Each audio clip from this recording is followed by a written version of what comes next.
નમસ્કાર મિત્રો, બ્રિજ કોર્સના જે પહેલાં 2 લેક્ચર જોયા એની અંદર આપણે કોષોની સામાન્ય રચના અને કોષોમાં જોવા મળતા કેટલાક અગત્યના પદાર્થો એના ઉપર ડિસ્કશન કર્યું.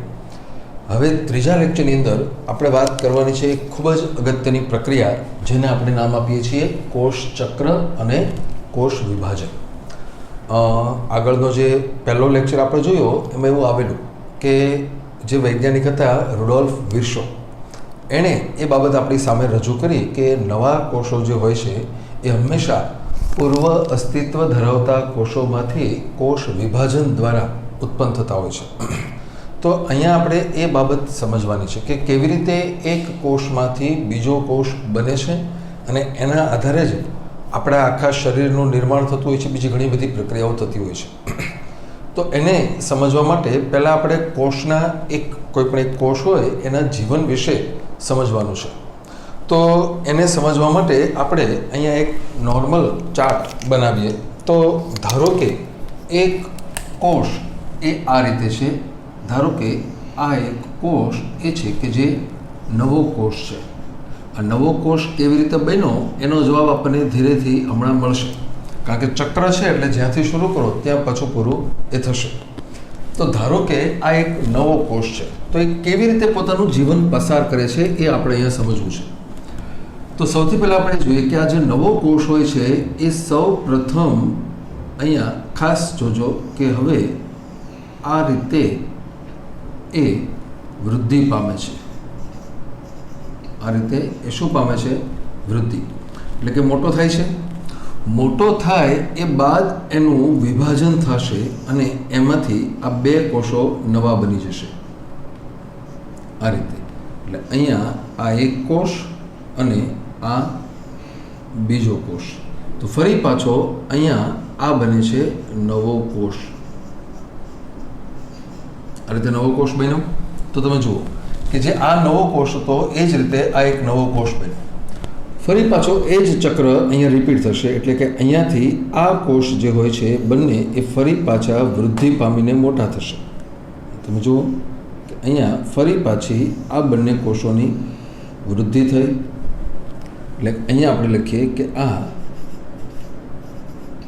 વૃદ્ધિનો સમયગાળો છે.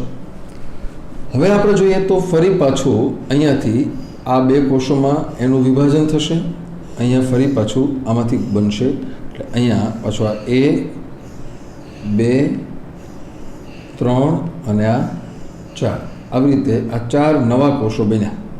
એટલે અહીંયા બતાવીએ આપણે કે આ નવા કોષો, આ બન્યા નવા કોષો. તો અહીંયા આ જે ઘટના બની છે આ છે વિભાજન. આ ઘટના વિભાજન છે. જેમ અહીંયા આ વિભાજન, આ આખા ચાર્ટ ઉપર જો તમે નજર નાખો તો તમને ખ્યાલ આવે કે દરેક કોષ વિભાજન પામતા પહેલાં વૃદ્ધિ પામે છે અને પછી એ વિભાજન પામીને નવા કોષો બનાવે છે. આપણે જે વાત સમજવાની છે અહીંયા કે આ આખી ક્રિયા તમને જે બતાવી છે એ કોમન ચાર્ટ છે. એકચ્યુઅલી એ આખી પ્રક્રિયા થવાની છે 2 રીતે, પરંતુ એને સમજવા માટે દાખલા તરીકે આપણે આપણા કોષોની જો વાત કરીએ તો શું થાય છે? આશ્ચર્યજનક ઘટના જે અહીંયા આપણે સમજવાની છે એ શું છે? તો અહીંયા એવું થશે, દાખલા તરીકે તમને બધાને ખ્યાલ છે કે આપણા જે સામાન્ય કોષો હોય છે એમાં 46 રંગસૂત્રો હોય છે. 46. તો અહીંયા જે રંગસૂત્રોનું આયોજન છે એ કેવું છે એ તમે જુઓ કે ધારો કે આ કોષની અંદર 46 રંગસૂત્રો છે. તો વાસ્તવિકતા એ છે કે જ્યારે વિભાજન પામે છે ત્યારે આ બંને કોષની અંદર પણ 46 રંગસૂત્રો આવે છે. એટલું જ નહીં, પણ જ્યારે અહીંયા વિભાજન થાય છે ત્યારે આ બધા જ કોષની અંદર 46, 46, 46 અને 46 રંગસૂત્રો હોય છે. આ કોના જેવી વાત થઈ? તમને એમ કીધું હોય કે ભાઈ એક લાકડી છે, બરાબર છે. આ લાકડી 5 ફૂટની છે, ધારો કે 5 ફૂટની લાકડી છે. તો એની જાડાઈ ઘટાડ્યા વગર, લાકડીની જે જાડાઈ છે એ ઘટાડ્યા વગર એના 5-5 ફૂટના 2 કટકા તમે કરો. શું જવાબ આપો તમે? તો તમે એમ કહો કે સાહેબ જ્યારે 2 કટકા કરવાના આવે, કાં તો એની લંબાઈ અડધી થઈ જાય અને કાં તો એની જાડાઈ અડધી થઈ જાય. એટલે કેવી રીતે? તો તો કે જો તમે એની જાડાઈ અડધી કરી નાખો, આમ વચ્ચેથી આમ ચીરી નાખો તો 5-5 ફૂટના 2 કટકા થાય, પણ જાડાઈ અડધી થઈ ગઈ. અથવા તો આમ કટકા કરી નાખો તો જાડાઈ એમની એમ રહે, પણ 2.5 મીટરની 2 થાય. બાકી એવા ને એવા 2 થઈ શકે નહીં. અથવા તમે એમ કહેવામાં આવે કે તને 50 રૂપિયા આપો, કોઈ એક વિદ્યાર્થી છે, માનો કે તમને કીધું કે આ 50 રૂપિયા, તું અને તારો મિત્ર બે 50-50 વહેંચી લો. કેવી રીતે શક્ય બને? આપણા માટે એ વસ્તુ શક્ય નથી. પણ કુદરત અહીંયા એક એવી પ્રક્રિયામાંથી પસાર થાય છે કે જેમાં 46ના 2 ભાગ પડે છે, 46-46, એના ફરી પાછા ભાગ પડે છે 46-46. આ આખી પ્રક્રિયાનું મહત્ત્વ શું છે તમે સમજો. કે તમે બધા જાણો છો કે સજીવોનું જે જીવન છે, આપણું જે જીવન છે, એ જીવનની શરૂઆત એક નાનકડા અમથા કોષથી થાય છે, જેનું નામ છે ફલિતાંડ. તો આ જે ફલિતાંડ હોય છે એની અંદર 46 રંગસૂત્રો હોય છે. ખાસ યાદ રાખજો, ગર્ભાવસ્થા દરમિયાન આ ફલિતાંડની અંદર આવા વિભાજનો થવાને કારણે સતત નવા કોષો બને છે અને બધા પાછા આવા જ છે. આપણે જ્યારે પુખ્ત થઈ જઈએ ત્યારે આપણી અંદર અબજો કોષો આવેલા છે. સામાન્ય અંદાજ મુજબ એક પુખ્ત વ્યક્તિનીમાં જે એનું જે શરીર હોય, મનુષ્યનો પુખ્ત વ્યક્તિ હોય તો 10⁻14 10⁻14 ઘાતાંક આટલા કોષો એમાં હોય છે. 10⁻14 ઘાતાંક એટલે કે 10ની પાછળ 14 મીંડા. એટલે એકમ, દશક, 100, 1000, 10,000, લાખ, 10 લાખ, કરોડ, 10 કરોડ, અબજ, 10 અબજ, પછી આગળ બધું હાલતો હોય તો એ જે 12 જ પહોંચ્યા આપણે. એટલે આટલા બધા કોષો હોય છે, પણ છતાં તમે જુઓ કે દરેક કોષની અંદર રંગસૂત્રો આટલા ને આટલા જ હોય છે, 46. તો આવું કેમ થાય છે? તો એનો જવાબ એ છે કે જ્યારે કોષોનું વિભાજન થતું હોય છે એ સમયે જ્યારે આ વૃદ્ધિનો સમયગાળો આવે છે, આ સમયગાળો, એવા સમયે અહીંયા કંઈક એવી પ્રક્રિયા થાય છે અહીંયા કે જેને કારણે આ ઘટના બની શકે છે. અને એ પ્રક્રિયા એટલે શું? તો કે આ પ્રક્રિયા દરમિયાન અહીંયા થઈ જાય છે 46×2, એટલે કે જે 46 રંગસૂત્રો છે એ બેવડાઈ જાય છે, ડબલ થઈ જાય છે અહીંયા. તો સેમ વસ્તુ અહીંયા થશે 46×2, આમ થઈ ગયું. આ ઘટના બને છે. તો હવે તમે જુઓ 46×2 થઈ, ×2 એટલે કે ડબલ થઈ જાય છે, એટલે કે બેવડાઈ જાય છે. એટલે કે અહીંયા આપણે એનો જવાબ 92 નહીં લખીએ. 92 શું કામ નથી લખવાનું એ તમને હમણાં સમજાવું. પણ 46 તો 92 થાય, પણ અહીંયા 92 નથી હોતા. આપણે એમ જ લખશું કે 46×2 થઈ જાય છે, ડબલ થઈ ગયા. હવે ડબલ થઈ ગયા એટલે પછી પાછા એ અડધા વહેંચાઈ જાય, એટલે પાછા આમાં 46, આમાં 46. હવે આ જે 46 છે એ પાછા અહીંયા વૃદ્ધિ દરમિયાન 46×2 થઈ ગયા, એટલે ફરી પાછા 46. હવે આ પાછો વૃદ્ધિ પામશે ત્યારે પાછું 46×2, ફરી પાછા એમાંથી બેઠા 4 છે એમાંથી 8 થઈ જશે, 8માંથી 16, 16માંથી 32. આમ કરતાં એ ચક્ર ચાલુ રહે છે. એટલે અહીંયા આપણે આ વાત સમજવાની છે કે કોષ જ્યારે વિભાજન પામે છે ત્યારે શું થાય છે? તો કે જે રંગસૂત્રો છે, આ 46 જે આંકડો લખ્યો છે આપણે, એ રંગસૂત્રોનો આંકડો છે. આપણે લખીએ કે આ છે રંગસૂત્રો, કે જે આપણું જનીન દ્રવ્ય છે. કેવી રીતે બધું હોય છે એ આપણે સમજીએ. પણ હવે અહીંયા આપણે જોઈએ કે આ આખી જે પ્રક્રિયા છે એને ટૂંકમાં સમજવા માટે આપણે એક ચાર્ટ બનાવીએ, એકદમ નોર્મલ જે હોય છે એ બનાવીએ કે કેવી રીતે આ બધું થતું હશે. તો જુઓ કે આ જે નવો બનેલો કોષ છે એને હું આમ બતાવું છું. આ ધારો કે આ નવો બનેલો કોષ આ છે.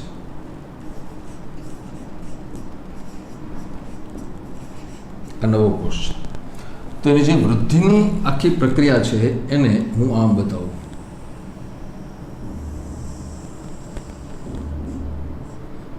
એટલે કે આ વૃદ્ધિની આખી પ્રક્રિયા થઈ, કોષ મોટો બની ગયો અને હવે એમાંથી ફરી પાછો નવો કોષ બનશે. તમે જુઓ કે એકચ્યુઅલી આમાંથી બનવાના છે બે જ બનવાના છે, પણ દરેક વખતે તમે એકની ઉપર ધ્યાન આપો તો આ એક છે મોટો થયો, એમાંથી નવો કોષ બન્યો, એમાંથી પાછો નવો કોષ, એમાંથી પાછો નવો કોષ. અહીંયા તમે આમ કરી શકો કે અહીંથી 2 બને છે તો 2ના ચક્રો એવા જ બનવાના છે. ધારો કે આ જે છે આની અંદરથી તમે એકની બદલે આમ 2 બનાવો તો 2 જે છે એ પણ મોટો જ થવાનો છે. એટલે આપણે અહીંયા સમજવા માટે ખાલી હું એક બતાવું છું. એટલે દરેક કોષ આ રીતે વિભાજન પામે છે. તો હવે આ આખી જે ઘટના છે એને સમજવા માટે અહીંયા આપણે જોઈએ કે આમ થઈ આ 2 ભાગ પડ્યા, આખે આખી પ્રક્રિયાના 2 ભાગ થયા. આટલો સમયગાળો વૃદ્ધિનો સમયગાળો અને આટલો સમયગાળો વિભાજનનો સમયગાળો. તો હવે અહીંયા આપણે જોવાનું છે કે અહીંયા જેને આપણે વૃદ્ધિ એવો શબ્દ વાપરીએ છીએ એ ઘટના એ આખે આખી એને નામ આપવામાં આવે છે. ફરજ સમજો, અહીંયા એને નામ આપવામાં આવે છે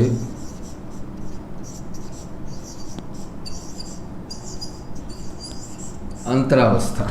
યાદ રાખજો, અંતરાવસ્થા એટલે શું? તો કે 2 ક્રમિક વિભાજન વચ્ચેનો સમયગાળો. એટલે જેનો આંતર એટલે વચ્ચે. તમે જુઓ, અહીંયા આ વિભાજન છે અને આ વિભાજન છે. આ 2 વિભાજનની વચ્ચે જે પ્રક્રિયા થઈ એ વૃદ્ધિ, એટલે એ આંતરાવસ્થા થઈ. આ આખે આખી આટલો સમયગાળો એ આંતરાવસ્થાનો સમયગાળો છે. તો અહીંયા જે ઉપરનો ભાગ તમને દેખાય છે એને આપણે નામ આપીએ છીએ વિભાજન અવસ્થા. આ વિભાજન અવસ્થા છે. તો તમે જુઓ કે આખે આખી ઘટના જે આખી અહીંયા ચાર્ટ સ્વરૂપે છે, અહીંયા ચક્ર સ્વરૂપે છે, આને કહેવામાં આવે છે કોષ ચક્ર. યાદ રાખો, આ આખે આખો જે રજૂઆત કરી છે આને આપણે નામ આપીએ છીએ કોષ ચક્ર. એટલે હવે તમને એટલો ખ્યાલ આવી જાય કે કોષ ચક્રની અંદર મુખ્ય 2 તબક્કાઓનો સમાવેશ થાય છે. એક તબક્કો છે આંતરાવસ્થા, બીજો છે વિભાજન. વિભાજન થાય પછી આંતરા, પછી પાછું વિભાજન, પાછી આંતરાવસ્થા, આમ સતત ચાલુ રહે છે. હવે આ આખે આખી જે પ્રક્રિયા છે, અહીંયા તમે જુઓ 46/2 થવાની જે પ્રક્રિયા છે એ શું છે એકચ્યુઅલી એ તમે જુઓ. તો એના માટે આપણે બતાવીએ કે આ આંતરાવસ્થા છે એને ફરી પાછી 2 તબક્કામાં અને આ રીતે 3 તબક્કામાં વહેંચવામાં આવે છે. અહીંયા પેટા તબક્કાઓ છે. તો આ જે તબક્કો છે એને G1 તબક્કો કહેવામાં આવે છે, આને G2 તબક્કો કહેવામાં આવે છે અને આને S તબક્કો કહેવામાં આવે છે. G1, G2 અને S. G1 નો અર્થ થાય છે ગેપ 1, S નો અર્થ થાય છે સિન્થેસિસ એટલે કે સંશ્લેષણ તબક્કો. બહુ એના નામ અત્યારે આપણે યાદ નથી રાખવા, જ્યારે આપણે આખું ચેપ્ટર ભણશું ત્યારે તમને વધુ ખ્યાલ આવશે. પણ મારે તમને જે એ કહેવાનું છે એ આ છે કે અહીંયા તમે જે 46/2 લખ્યું છે એ ઘટના એ એકચ્યુઅલી અહીંયા થતી હોય છે. એટલે કે આ તબક્કા દરમિયાન આ જે S તબક્કો છે અહીંયા જ 46/2 આટલી ઘટનાઓ બની જાય છે. તો હવે અહીંયા આ જે આખી બાબત છે એનો ઓવરવ્યૂ આપણે કેવી રીતે લઈશું? તો કે આ જે S તબક્કો છે એ તબક્કા દરમિયાન 46/2 થઈ જાય છે. એટલે હવે શું થશે? આ જીવન તબક્કો છે અહીંયા હજી તમે જો અહીંયા 46 હશે, અહીંયા 46/2 થઈ ગયું, અહીંયા 46/2 હશે. પણ જ્યારે વિભાજન થશે ત્યારે એક 46 આમાં આવશે અને બીજા 46 આમાંથી જે બીજો કોષ બનવાનો છે એમાં જશે. એટલે ફરી પાછા આમાં 46 આવી ગયા, ફરી પાછા અહીંયા આવશે એટલે 46/2 થશે. આમ આખું ચક્ર ચાલ્યા કરશે. એટલે સતત દરેક સ્ટેપમાં 46 રંગસૂત્રોવાળા કોષો બને છે. હવે અહીંયા આપણે વાત જે ક્લિયર કરવાની છે શું છે? તો કે 46/2 થવાની ઘટના એ એકચ્યુઅલી શું છે? તો એને સમજવા માટે અહીંયા આપણે બતાવીએ કે એક રંગસૂત્ર કેવું હોય છે. તો તમે જુઓ કે જે રંગસૂત્ર છે એ આમ છે. આ જે છે એ પ્રોટીનની બનેલી દાંડી છે. આ પ્રોટીન છે. ખાસ યાદ રાખજો કે આ પ્રોટીનનું બનેલું દંડ જેવી રચના છે. એ પ્રોટીનના દંડ કેવા હોય એ બધું તમે 12મા ધોરણમાં ભણશો. કેટલાક વિશિષ્ટ પ્રકારના પ્રોટીન એમાં સંકળાયેલા હોય છે જેને આપણે હિસ્ટોન પ્રોટીન એવું નામ આપીએ છીએ. તો આ જે દંડ હોય છે એની ઉપર તરફ અહીંયા ખાસ યાદ રાખજો કે એની ઉપર આ રીતે DNA વીંટળાયેલું હોય છે. આ છે DNA, આમ છે. તો આ DNA જે હોય છે એ સામાન્ય DNA છે. હવે જોજો તમે કે એક કોષ ધારો કે આ એક કોષ છે. આ એવો કોષ છે કે જેની અંદર આપણે ગણીએ કે જેમાં 3 જોડ રંગસૂત્રો આવેલા છે. કેટલી જોડ છે? 3 જોડ. તો હવે એ રંગસૂત્રો કેમ અહીંયા બતાવશે એ તમે જુઓ કે આ જે છે એ 1 અને આ 1 એટલે એક જોડ, આ બીજી જોડ અને આ ત્રીજી જોડ. 3 જોડ રંગસૂત્રો થયા. હવે અહીંયા કોન્સેપ્ટ ખાસ જોજો તમે, એવા કોન્સેપ્ટ છે કે જેને આધારે તમે આખું ચેપ્ટર પૂરેપૂરું સરળતાથી સમજવાના છો. તો હવે તમે જુઓ અહીંયા કે આ 3 જોડ રંગસૂત્રો છે એમાંથી, એટલે અહીંયા આપણે લખીએ, વચ્ચે હું ખાલી નામ આપું કે આ જે છે આ પહેલી જોડ, આ બીજી જોડ અને આ ત્રીજી જોડ. તો હવે તમે જુઓ કે દરેક જોડનું એક રંગસૂત્ર હું પસંદ કરું, એટલે આ 1, આ 2 અને આ 3, આ 3 રંગસૂત્રોનો સમૂહ એને n કહેવાશે. એને શું કહેવાશે? n. ખાસ યાદ રાખજો, 3 રંગસૂત્રોનો સમૂહ એને કહેવાશે n. તો આ બાજુ અહીંયા જે 3 રંગસૂત્રો છે, આ 3 રંગસૂત્રો એને પણ કહેવાશે n. એટલે આખો કોષ કેવો થઈ ગયો? 2n. આ n બરાબર 3 છે, અહીંયા પણ n બરાબર 3 છે, એટલે 2n બરાબર કેટલા થઈ ગયા? 6. તો આ છે એક કોષની રંગસૂત્રોની સંખ્યાની રજૂઆત. શેની રજૂઆત કરી આપણે? સંખ્યાની. તો અહીંયા તમે જુઓ કે આ એક જોડ, આ બીજી જોડ, આ ત્રીજી જોડ, આ 2n બરાબર 6, એને આપણે ખાસ યાદ રાખો નામ આપીએ છીએ દ્વિકીય કોષ. આનું નામ છે દ્વિકીય કોષ, કારણ કે 2n સેલ જેને આપણે કહીએ છીએ ડિપ્લોઇડ સેલ આ છે. એક કોષો કેવા હોય એ પછી આપણે સમજીએ. હવે આપણે એ જોઈએ કે આ જે રંગસૂત્રો છે, તમને એક રંગસૂત્રની રચના અહીંયા બતાવી દીધી છે. હવે તમે જુઓ કે એક ધારો કે આપણે આપણા કોષોની વાત કરીએ, 46 રંગસૂત્રો છે આપણી પાસે. તો 46 રંગસૂત્રો એટલે 23 જોડ છે. પહેલી જોડ, બીજી, ત્રીજી, ચોથી, એમ કરતાં છે 23 જોડ. તો હવે સમજો તમે કે આપણા કોષની જો આપણે વાત કરીએ તો શું થશે? પહેલી, બીજી, ત્રીજી, ચોથી, પાંચમી, છઠ્ઠી, એમ કરતાં 23માંથી એક તમે કાઢો રંગસૂત્રો તો એ n બને. એટલે આ કોષ માટે n બરાબર 3 છે, તો આપણા કોષ માટે n બરાબર કેટલા થાય? સમજી શકો છો તમે? આપણા કોષો માટે એક n બરાબર 23 થશે, બીજો n બરાબર પણ 23 થાય, એટલે 2n બરાબર 46. 23 દુ 46 એ આપણો દ્વિકીય કોષ બને. આ આપણે વાત કરી રંગસૂત્રોની સંખ્યા વિશે. પણ હવે જુઓ તમે કે દરેક રંગસૂત્ર આવું છે કે જેની અંદર પ્રોટીનની લાકડી છે અને એની ઉપર લાલ કલરમાં જે બતાવવામાં આવ્યું છે એ છે DNA. આ DNA, આ DNA છે. હવે જુઓ કે જો હું એવું કરું કે આ દરેક રંગસૂત્રો ઉપરથી ખાલી DNA કાઢી લો. ખાસ યાદ રાખજો, આ પહેલી જોડમાંથી એક, બીજીમાંથી એક અને ત્રીજીમાંથી એક, આ 3 રંગસૂત્રોમાંથી DNA કાઢીને હું ભેગું કરું તો એ DNAનો જે જથ્થો છે, ફરી વખત સમજો, DNAનો જે જથ્થો છે એને કહેવામાં આવે છે capital C. C for chromatin.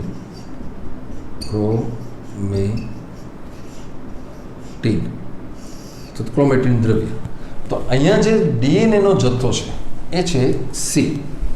તો હવે તમે જુઓ કે જો જેટલું DNA આની ઉપર હશે એવું ને એવું DNA આની ઉપર, એટલે અહીંયા પણ થઈ જશે એ કેપિટલ C. તો 2n જે હતા એ કોષ કેવો થઈ ગયો? 2C. આ એક C અને આ બીજો C, એટલે એ થઈ ગયું 2C. એટલે આપણે જે સામાન્ય કોષો હોય છે એ 2n 2C હોય છે. ફરી વખત સમજાવું છું તમને. આપણી પાસે જેટલી જોડ રંગસૂત્રો છે એ બધામાંથી એક પસંદ કરો, એનો સમૂહ એ બને છે n. એનો આંકડો ગમે એટલો હોય. ધારો કે તમને એમ કહેવામાં આવે કે કોઈ એક સજીવ એવો છે કે જેના સામાન્ય દ્વિકીય કોષોમાં 50 રંગસૂત્રો છે. તો દ્વિકીય કોષમાં 50 રંગસૂત્રો હોય એનો અર્થ એવો થાય કે એની પાસે 25 જોડ રંગસૂત્રો છે. તો 25 જોડ એટલે શું? પહેલી, બીજી, ત્રીજી, ચોથી, એમ કરતાં 25 જોડ. તો બધામાંથી એક કાઢો એટલે એ n બન્યો, તો એમાં n બરાબર 25 આવશે. કોઈ એક તમને એમ કહેવામાં આવે કે એક કોષ એવો છે કે જેની પાસે 10 રંગસૂત્રો છે, જોડમાં આવેલા 10. તો 10 જોડમાંથી એક રંગસૂત્ર અલગ તારવો એ છે એનો n, અને ત્યાં n બરાબર હશે 10. હવે આ જે 10 છે અથવા તો અહીંયા જે 6 બતાવ્યા છે એમાંથી આ દરેકમાંથી એક રંગસૂત્ર, એટલે કે n રંગસૂત્રો છે, એની ઉપર જેટલું DNA છે એનો જથ્થો, DNAનો જથ્થો જો તમે અલગ તારવો અથવા તો એની ગણતરી કરો તો એને આપણે કહીશું કેપિટલ C. યાદ રાખજો, કેપિટલ C એટલે DNAનો જથ્થો. અહીં આપણે લખીએ કે C જે છે એ છે DNA નો જથ્થો. એન રંગસૂત્રો પર આવેલા ડીએનએનો જથ્થો એ છે કેપિટલ સી. તો અહીંયા આપણે આમ બતાવીએ, આ છે. હવે જોજો કે અહીંયા તમને જે કહેવામાં આવ્યું છે કે 46 × 2 એ એકચ્યુઅલી કેવી રીતે થાય એ સમજો. તો આ જે ડીએનએ છે કે જ્યારે અહીં આપણે લખીએ મલ્ટીપ્લાઈડ બાય 2 × 2 કેવી રીતે થાય છે. તો જે ડીએનએ હોય છે સમજો, હવે એ આમ થઈ જશે. આ જે છે પ્રોટીનની જે લાકડી હતી એ તો છે જ, પરંતુ એની ઉપર જે ડીએનએ આવેલું હોય છે, આ ડીએનએ છે. આ એક ડીએનએ કે જે હતું એ તો હતું જ, પણ આ ડીએનએ જેવું હોય છે એવી ને એવી એક્ઝેક્ટ ડિટ્ટો કોપી એક ડીએનએ અહીંયા બની જાય છે. એટલે એની સાથે અહીંયા આ બીજું ડીએનએ બની ગયું. આ ડીએનએ છે, અહીંયા આ ડીએનએ છે. સમજો તમે. તો આ જે છે હવે એની ઉપર શું થયું તો કે ઓલરેડી ડીએનએ જે હતું એ તો છે જ, પણ ઉપરાંત બીજું ડીએનએ એવું ને એવું બીજું ડીએનએ બની ગયું. પરિણામ શું આવશે તો કે અત્યાર સુધી જે આ હતું એમાં n બરાબર 3 રંગસૂત્રો હતા, એમાં કેપિટલ સી હતું, પણ હવે જેટલું ડીએનએ છે એવું ને એવું બીજું બન્યું. એટલે હવે અહીંયા જો તમે આની ઉપર જે ડીએનએ છે એને સી કહેતા હો, આના જનીન દ્રવ્યને જો આપણે સી કહીએ તો અહીંયા જે જનીન દ્રવ્ય છે એ કેટલું થઈ ગયું 2C. આ ડબલ સી થઈ ગયો. પણ હવે આપણે શું વાત કરી જોજો કે અહીંયા જે રંગસૂત્ર છે એનું જ 2C થઈ ગયું એટલાનું, તો આનું પણ 2C થાય. જો જેટલી ક્રિયા થવાની છે બધા રંગસૂત્રોમાં એક સાથે થવાની છે. હું ફરી વખત કહું છું, આ માત્ર સમજાવવા માટે મેં તમને અહીંયા એક રંગસૂત્ર દોરીને આપ્યું છે. એક રંગસૂત્રનું ડીએનએ સી નથી. ફરી વખત ક્લિયર કરો, એક રંગસૂત્રનું ડીએનએ સી નથી. n રંગસૂત્રો જેટલા છે બધાનું ટોટલ સી છે. એકમાં મેં તમને આ પ્રક્રિયા બતાવી. જો આવી પ્રક્રિયા બધામાં થાય તો શું થાય તો કે બધાની અંદર પહેલાં જે ડીએનએ હતું એ સી હતું, તો બધામાં ડબલ થવાની પ્રક્રિયા થઈ જાય તો એ થઈ જાય છે 2C. તો જો આ 2C થઈ ગયા તો આ પણ 2C થઈ જાય. એટલે હવે આખો કોષ છે એ કેવો થઈ જાય 2C માંથી 4C, કારણ કે અહીંયા 2C અહીંયા 2C. તો આ આખી જે ઘટના બની છે ડીએનએ ડબલ થવાની ઘટના, એને ડીએનએનું સ્વયં જનન નામ આપવામાં આવે છે. એને નામ અપાય છે ડીએનએનું સ્વયં જનન. એટલે મેઇન વાત એ છે કે ડીએનએનું જે સ્વયં જનન છે એ સ્વયં જનન દરમિયાન ડીએનએનો જથ્થો ડબલ થઈ જાય છે. અહીંયા હવે એકચ્યુઅલી આ રંગસૂત્ર એક જ છે. જોજો, અહીંયા એક રંગસૂત્ર હતું, અહીંયા એક છે, પણ આ જ રંગસૂત્ર ઉપર ડીએનએનો જથ્થો ડબલ છે, ડબલ ડીએનએ ધરાવે છે. એટલે કે એ 46 × 2 પરિસ્થિતિ છે. આપણે જે વાત સમજવાની છે કે જ્યારે વિભાજન થશે ત્યારે શું થશે તો કે આ જે ડબલ ડીએનએ છે એમાંથી એક ડીએનએ એમનેમ રહેશે, અને જે બીજું ડીએનએ છે ત્યાંથી નીકળીને બીજા પ્રોટીન ઉપર જોડાઈ જાય એટલે 2 રંગસૂત્રો બની જાય. આ કોન્સેપ્ટ છે. તો એકમાંથી 2 રંગસૂત્રો બહુ સરળ, પણ અહીંયા ખાસ જોજો સ્વયં જનન એટલે શું, પોતે પોતાની કોપી કરે છે. એટલે કે જેવું મૂળ ડીએનએ હતું એવું જ મૂળ ડીએનએ અહીંયા છે. એટલે આપણા દાખલા તરીકે તમારી પાસે જે બધા કોષો છે, અહીંયા ચામડીનો કોષ છે, માથાનો કોષ છે, બીજો કોઈ પણ કોષ, પગમાંથી, કાંડામાંથી, ગમે ત્યાંથી કોઈ પણ કોષ તમે લેશો, બધા જ કોષોમાં ડીએનએ એક સરખું મળશે. એનો જવાબ એ છે કે સ્વયં જનન દરમિયાન મૂળ ડીએનએ જે હોય છે એની એક્ઝેક્ટ કોપી થાય છે. તો આ જે આખી કોપી બનવાની ઘટના છે એ ઘટના સ્વયં જનન તરીકે ઓળખાય છે. 12મા ધોરણની અંદર આપણે એની ઉપર આખા 2 લેક્ચર લેવાના થશે. અહીંયા માત્ર હું તમને એનો ખ્યાલ આપું છું. તો હવે આપણે સમજવાનું છે કે આપણી પાસે જે કોષ વિભાજનની જે આખી ઘટના છે એને આપણે 2 વિભાગોમાં વહેંચી દઈએ છીએ. એક ઘટના એને આપણે નામ આપીએ છીએ સમભાજન, અથવા એને આપણે કહીશું સમસૂત્રી ભાજન. તમને સમજાવવા માટે મેં જે ચાર્ટ દોરી આપ્યો છે એ એકચ્યુઅલી સમસૂત્રી ભાજનનો જ છે. એટલે હવે અહીંયા હું તમને એ આખી ઘટના સમજાવું કે કેવી રીતે થશે. તો ધારો કે આ જ કોષ છે, તો અહીંયા હું આમ બતાવું છું. આ એક કોષ છે. એ કોષને હું અહીંયા 2 જોડ રંગસૂત્રોનું એક્ઝામ્પલ લઉં છું. કે ધારો કે આ એક જોડ અને આ બીજી જોડ. આવી રીતે આ 2n/2c આવો કોષ છે. 2n એટલે શું? તો કે આ એક n અને આ બીજો n, એટલે કે પહેલું અને બીજું એ 2n થઈ ગયું અને બે ઉપર જે જથ્થો છે એ 2c છે. હવે શું થશે એ સમજીએ આપણે. તો અહીંયા આ જે કોષ છે, એક મિનિટ, આ જ વસ્તુ આપણે બતાવીએ. થોડું સાઈડમાં દોરું છું.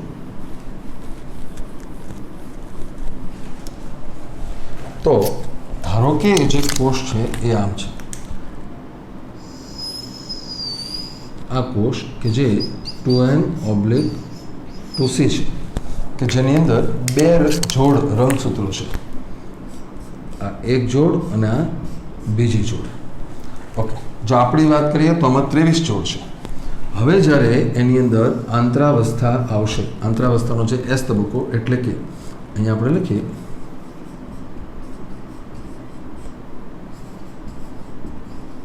આંતરાવસ્થામાંથી પસાર થશે, ત્યારે શું થશે? જોજો, અહીંયા જે ઘટના બતાવી છે એ ઘટના આપણે બતાવીએ કે આ કોષ જે છે એની અંદર આ પરિસ્થિતિમાં શું થઈ જશે? તો રંગસૂત્ર જે છે એટલા ને એટલા જ છે. તમે અહીંયા જોયું છે રંગસૂત્રો એટલા ને એટલા છે, પણ એની પર જનીન દ્રવ્ય ડબલ થઈ ગયું છે. તો એ ડબલ જનીન દ્રવ્ય આપણે આ રીતે બતાવીએ કે એ જે જનીન દ્રવ્ય હતું, મૂળ જનીન દ્રવ્ય એ આ છે, આ છે.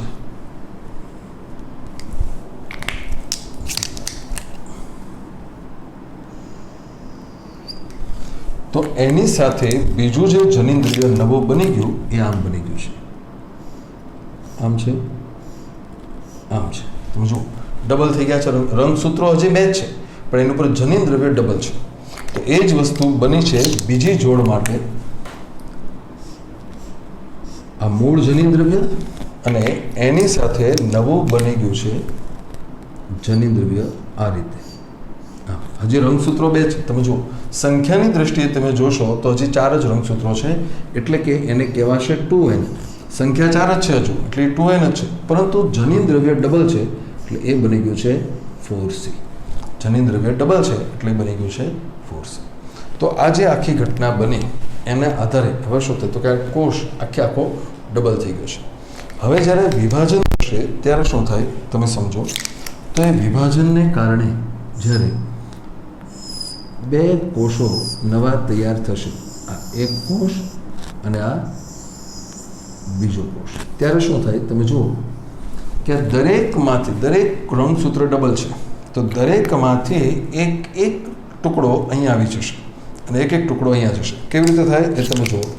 તો ધારો કે આ રંગસૂત્ર છે, આ રંગસૂત્ર, તો એમાંથી એક ભાગ અહીંયા આવી ગયો, તો એનો જે બીજો ભાગ છે એ અહીંયા જશે. આમથી આ જે DNA ડબલ છે એમાંથી એક અહીંયા આવ્યું અને એક અહીંયા આવ્યું, આમ થઈ ગયું બે, એટલે આ રીતે આવી ગયું. તો જે સેમ વસ્તુ બીજું રંગસૂત્ર જે છે એમાંથી પણ એક ભાગ અહીંયા આવ્યો. એવું જરૂર નથી કે જૂનું આમ આવે, એ બધું પોતાની રીતે ઓટોમેટિક થતું હોય છે. તો આ જે રંગસૂત્ર છે, અહીંયા હું ખાલી એની ઉપર ધ્યાન આપું છું. આ રંગસૂત્રમાંથી એક ટુકડો અહીંયા આવ્યો, તો એમાંથી જે બીજો ટુકડો છે એ અહીંયા જશે.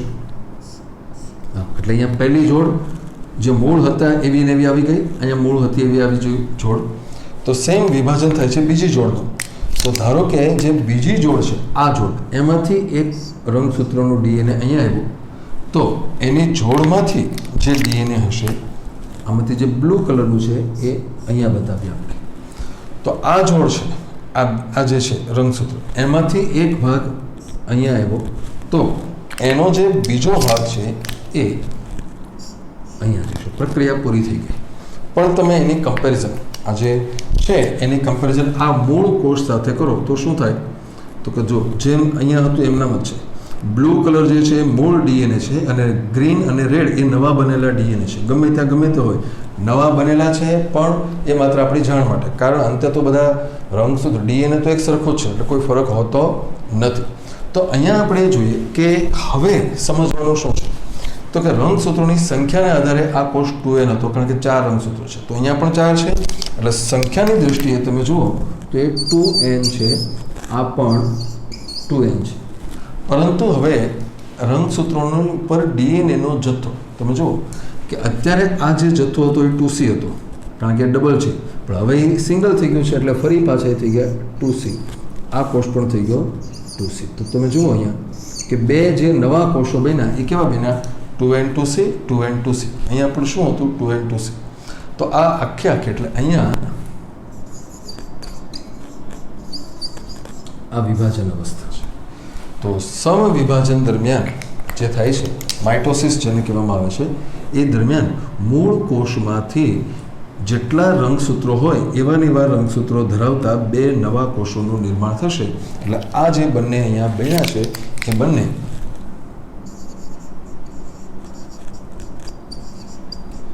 બાળકોષો તરીકે ઓળખાય છે. તો આ બંને બાળકોષો અહીંયા બન્યા. બીજી પ્રક્રિયા જે આપણે સમજવાની છે એ છે અર્ધીકરણ. અર્ધીકરણ અથવા એને આપણે કહીશું અર્ધસૂત્રી ભાજન. અર્ધસૂત્રી ભાજન કેવી રીતે થાય એ સમજીએ.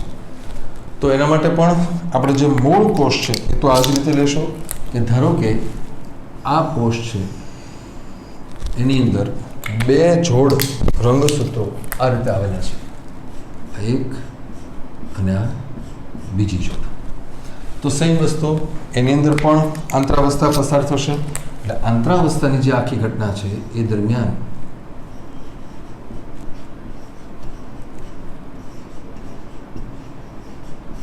આંતરાવસ્થા જેવી પસાર થશે એટલે આ જે કોષ છે એની અંદર રંગસૂત્રો એક જોડ, બીજી જોડ અને એ બધા ડબલ થઈ ગયા છે. અહીંયા બતાવ્યું છે એટલે હું ઝડપથી કહી દઉં છું. આ રંગસૂત્ર ડબલ થઈ ગયું છે અને એની સાથે બીજી જોડ પણ આ રીતે બેવડાઈ જાય છે. એટલે રંગસૂત્રો 4 જ છે પરંતુ એની ઉપર જનીન દ્રવ્ય 8 રંગસૂત્રોનું થઈ ગયું. એટલે કે આ કોષ જો 2n/2C હતો તો આ કોષ 2n/4C આમ થઈ ગયું છે. હવે ખાસ જોજો તમે કે અર્ધસૂત્રી ભાજન એ એવી પ્રક્રિયા છે કે જેમાં એક જ પ્રક્રિયામાં 2 વખત વિભાજનો થાય છે. એટલે કે એક કોષમાંથી 4 કોષો. હંમેશા યાદ રાખજો કે જ્યાં જ્યાં અર્ધીકરણ થાય હંમેશા એકમાંથી 4 કોષો જ બને.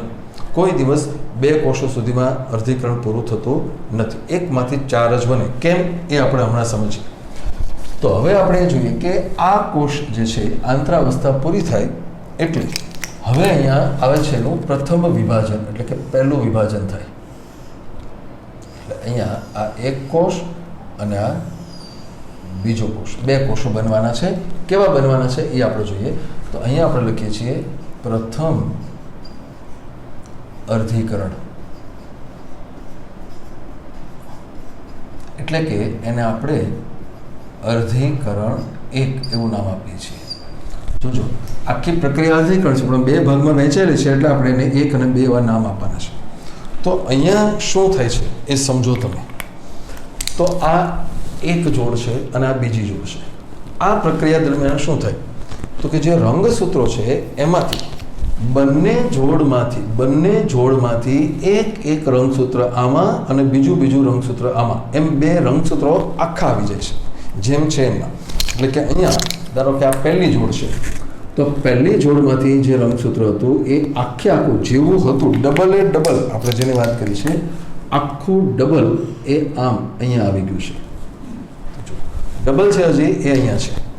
તો એની જે જોડ છે એનું રંગસૂત્ર એ અહીંયા આવી ગયું આખું ડબલ. આ છે એ ડબલ રંગસૂત્ર અહીંયા આવી જેમ હતું એમનું આવી ગયું છે બેઠું. ઓકે, હવે શું થશે તો કે જેમ આમાં થયું એમ ઓલામાં થશે. એટલે કે બીજી જોડ છે એમાંથી પણ એક આખું રંગસૂત્ર અહીંયા આવ્યું તો એનું આખું રંગસૂત્ર બીજું એ અહીંયા આવ્યું. એટલે હજી તો ડબલ છે એટલે આપણે એની સાથે ગ્રીન ટુકડો પણ બતાવવાનો થશે. આમ છે અને એની સાથે આમ છે. તો આવા 2 કોષો બન્યા. હજી રંગસૂત્રો ડબલ જ છે તમે જુઓ. તો હવે આપણે એના વિશે બધું લખીએ શું છે.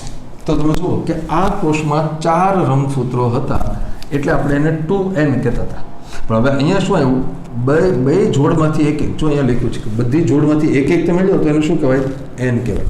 એનો અર્થ એમ થયો કે આ જે કોષ છે એ છે એન છે, તો આ પણ કેવો હશે?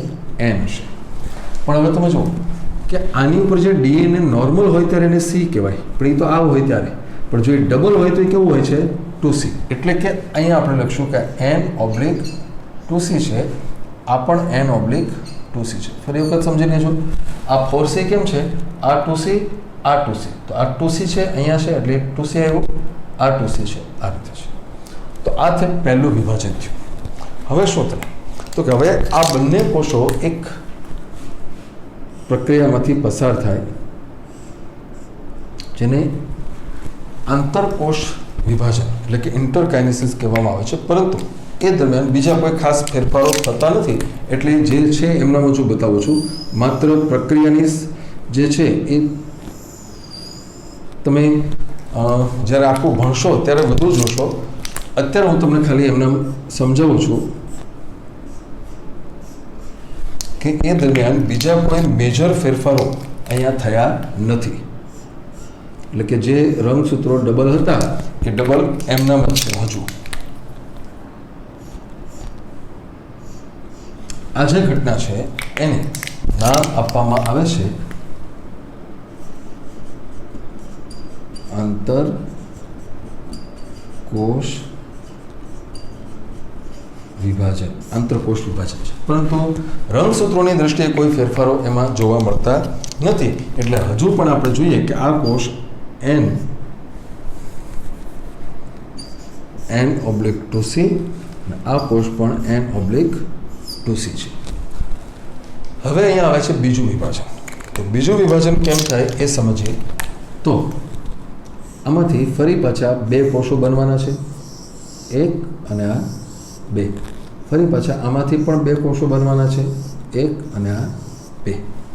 પણ એક કોષો કેવી રીતે બને એ સમજીએ આપણે. તો તમે જુઓ કે આ જે રંગસૂત્ર છે, આ રંગસૂત્ર અહીંયા પહેલી જોડનું એક અને આ બીજી જોડનું એક, તો બે ડબલ છે. તો એ બંનેમાંથી એક, ધારો કે આ છે એમાંથી એક અહીંયા આવ્યું અને આ છે એમાંથી પણ એક અહીંયા આવ્યું. તો સેમ વસ્તુ અહીંયા થશે કે આમાંથી એક અહીંયા આવ્યું, આમાંથી એક અહીંયા આવ્યું. તો બીજું શું થશે તો કે આ જે હતા અહીંયા તમે જુઓ કે આ જે રેડ છે એમાંથી એક અહીંયા આવ્યું, આ રેડમાંથી એક અહીંયા આવ્યું.